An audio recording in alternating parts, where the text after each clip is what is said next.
আসসালামু আলাইকুম। এটিএন বাংলা সংবাদে সবাইকে স্বাগত জানাচ্ছি। আমি শান্তা ইসলাম। টানা বৃষ্টি ও উজান থেকে নেমে আসা পাহাড়ি ঢলে কুড়িগ্রামে ব্রহ্মপুত্র, ধরলা, দুধকুমার ও তিস্তার পানি বৃদ্ধি অব্যাহত রয়েছে। গত 24 ঘন্টায় তিস্তার পানি বৃদ্ধি পেয়ে কাউনিয়া পয়েন্টে বিপদসীমার 5 সেন্টিমিটার উপর দিয়ে প্রবাহিত হচ্ছে। বন্যার পানিতে ডুবে গেছে রাজারহাট উপজেলার তিস্তা নদী তীরবর্তী চর ও নিম্নাঞ্চলের কিছু ঘরবাড়ি, গ্রামীণ কাঁচা সড়ক ও ফসলের ক্ষেত। পানিবন্দী হয়ে পড়েছে অন্তত 500 পরিবার। জেলা পানি উন্নয়ন বোর্ড জানায়, সকাল 6টায় তিস্তা নদীর পানি কাউনিয়া পয়েন্টে বৃদ্ধি পেয়ে 2 সেন্টিমিটার উপর দিয়ে বইছে।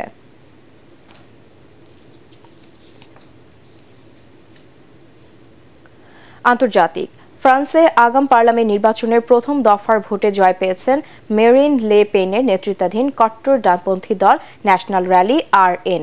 অন্যদিকে ভরাডুবি হয়েছে বর্তমান প্রেসিডেন্ট ইমানুয়েল ম্যাক্রোর জোটের।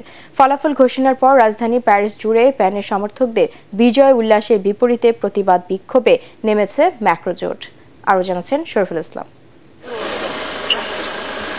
গত মাসের প্রথম সপ্তাহে ইউরোপিয়ান পার্লামেন্ট নির্বাচনে মেরিন লে পেনের নেতৃত্বাধীন কঠোর ডানপন্থী দল ন্যাশনাল র্যালি RN-এর হাতে ধরাশায়ী হন প্রেসিডেন্ট ইমানুয়েল ম্যাক্রো। তাই আকস্মিকভাবেই ফ্রান্সের পার্লামেন্ট ভেঙে দিয়ে জাতীয় নির্বাচনের ঘোষণা দেন তিনি। রোববার প্রথম দফার ভোটে সবাইকে অবাক করে দিয়েছেন RN নেতা মেরিন লে পেন।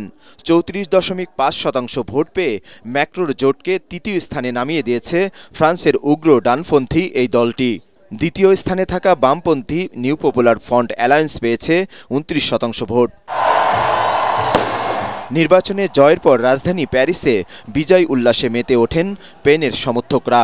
এই জয়ে ফ্রান্সের সম্ভাব্য বিপর্যয় থেকে রক্ষা হয়েছে বলে দাবি তাদের। ফলাফল ঘোষণার পর দেশবাসীর উদ্দেশ্যে বক্তব্য রাখেন মেরিন লে পেন। ডানপন্থী RN-এর তরুণ নেতা জর্ডান বার্দেল্লাকে প্রধানমন্ত্রী করে শিগগিরই ফ্রান্সের সরকার গঠনের আশাবাদ জানান তিনি। প্রিয় দেশবাসী, আপনাদের কাছে আমরা কৃতজ্ঞ। মূলত এই জয় ম্যাক্রো জোটকে নিশ্চিহ্ন করে দিয়েছে ফ্রান্সের জনগণ। ভোটারদের আন্তরিকভাবে ধন্যবাদ জানাই বিকল্প বেছে নেওয়ার জন্য। ফ্রান্সের পুনরুদ্ধারে খুব দ্রুতই সরকার গঠন করব আমরা। অন্যদিকে নির্বাচনে ভরাডুবির পর প্যারিসের রাস্তায় নেমে প্রতিবাদ বিক্ষোভ করেন প্রেসিডেন্ট ম্যাক্রোর সমর্থকরা।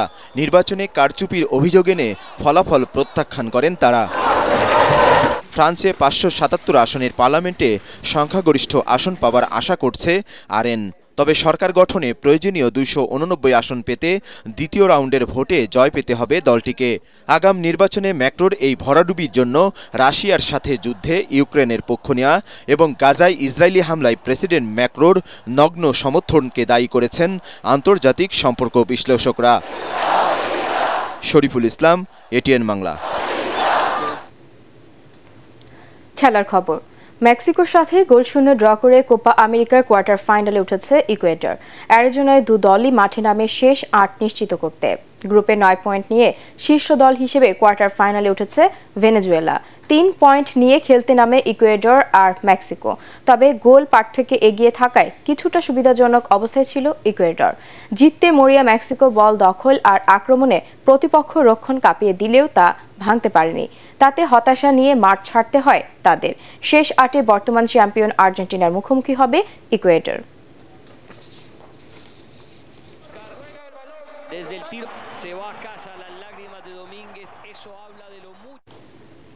পরবর্তী সংবাদ দেখার আমন্ত্রণ জানিয়ে এখনকার মতো শেষ করছি। এটিএন বাংলা সংবাদ ইউটিউবে দেখতে ব্রাউজ করুন youtube/ATN Bangla News। ধন্যবাদ।